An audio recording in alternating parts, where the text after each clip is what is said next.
Action speaks more than words అంటారు కదా. Demand పవన్ని చూస్తే అనిపిస్తుంది ఈ అబ్బాయి మాట్లాడాడు కానీ ఆడితే మాత్రం నువ్వు ఒకటేసారి కుండ బద్దలు అవ్వాల్సిందే. ఫిజికల్ టాస్క్లో ఒక్కడే ఇద్దరిద్దరిని పట్టుకొని అటాచ్ చేసి పడేశాడు. నిజంగా అసలు డిమాండ్ పవన్ చాలా బాగా ఆడతాడు, కానీ బిగ్ బాస్ ఒక్కసారి కూడా తన్ని పొగడరు, పోస్ట్తో పొగిడించరు. అసలు ఏది ప్రమోషన్స్ కానీ మనకి ప్రోమోలు వస్తే కానీ ఆయన గురించి ఏది పెట్టరు వేయరు. ఓన్లీ రీతుతో చాప్టర్ మాత్రమే ఊరికి చూపిస్తూ ఉంటారు. మనకి ఇరిటేషన్ వచ్చేస్తుంది అది చూస్తుంటే. అదర్ దెన్ దట్ ఆయన అన్నిట్లో బాగున్నాడు అబ్బా. ఎక్కడ మాట్లాడాలో అక్కడ మాట్లాడతాడు, గట్టిగా మాట్లాడతాడు, గట్టిగా ఆడతాడు, చేసి చూపిస్తాడు. పాపం తన్ని సపోర్ట్ చేయాలని నాకు చాలా అనిపిస్తుంది, గట్టిగా సపోర్ట్ చేయాలనిపిస్తుంది, కానీ విన్నర్ అయితే అవ్వలేడు.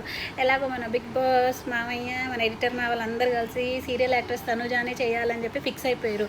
ఈ దివ్య తనుజ ఇద్దరు ఫుడ్ కోసం సంజన గురించి ప్లేట్ లాగేసుకోవడం, తినేటప్పుడు అనడం, టీ గురించి గౌరవ్ రాని హిందీ రాని గౌరవ్కి అనడం దివ్య ఏమనుకుంటుంది, బయట చాలా ఫాలోయింగ్ ఉంది, నేను చాలా తోపైపోయినా అన్న ఫీలింగ్ వస్తుందా?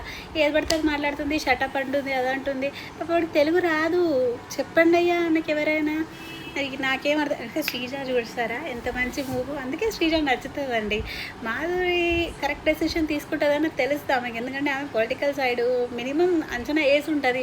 బిగ్ బాస్ శ్రీజాని తీసుకొని వచ్చారు అని అంటే దమ్ము ఉంటేనే తీసుకొస్తారని చెప్పి, అందుకే శ్రీజ వైపు చెప్పేశారు, మళ్ళీ నెగిటివ్ ఎందుకు నాకు అని చెప్పేసి.